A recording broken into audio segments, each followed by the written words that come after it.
আসসালামু আলাইকুম রহমতুল্লাহ বরকাতুহ।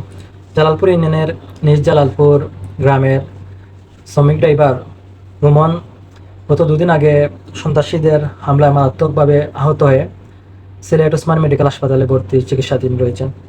আমরা যতটুকু খোঁজখবর নিয়েছিলাম যে রুমানের পরিবার অনেক দরিদ্র। রুমানের আব্বু রিক্সা চালক এবং রুমানের ফ্যামিলি অবস্থা খুব একটা ভালো নয়। আমরা সবাই যদি একটু এগিয়ে আসি, আমাদের জালালপুরের সবাই যদি আমরা এগিয়ে আসি, তাহলে রুমেনের নিশ্চয় ভালো একটি চিকিৎসা ব্যবস্থা আমরা করতে পারবো ইনশাল্লাহ। তাই আমাদের জালালপুরের সকল মুরব্বী এবং যুব সমাজ, ছাত্র সমাজ ও জালালপুরে যত সংগঠনগুলো রয়েছে, সবাই আমরা একত্রবদ্ধ হয়ে আসুন আমরা রুমেনের ফ্যামিলিতে সাহায্যের হাত বাড়িয়ে দিই। ইতিমধ্যে Jalalpur welfare association middle east এই বিষয় নিয়ে কাজ শুরু করে ফেলছে।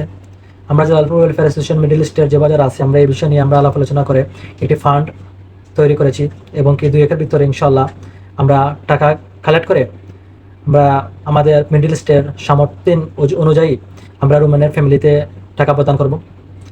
আমি সবার উদ্দেশ্যে একটাই মেসেজ দিতে চাই, আসুন আমরা সবাই এগিয়ে আসি। আজ রুমেনের পাশে যদি আমরা দাঁড়াই, ইনশাল্লাহ পরবর্তীতে যদি আপনার কোনো সমস্যা দিয়ে হয়, অবশ্যই অন্য কেউ আমাদের পাশে এসে দাঁড়াবে।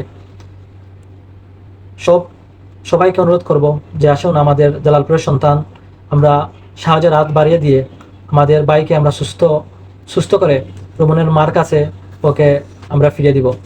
জাযাকাল্লাহু খায়ের। সবাই ভালো থাকুন, সুস্থ থাকুন। ভিডিওটা শেয়ার করবেন। আল্লাহ হাফেজ।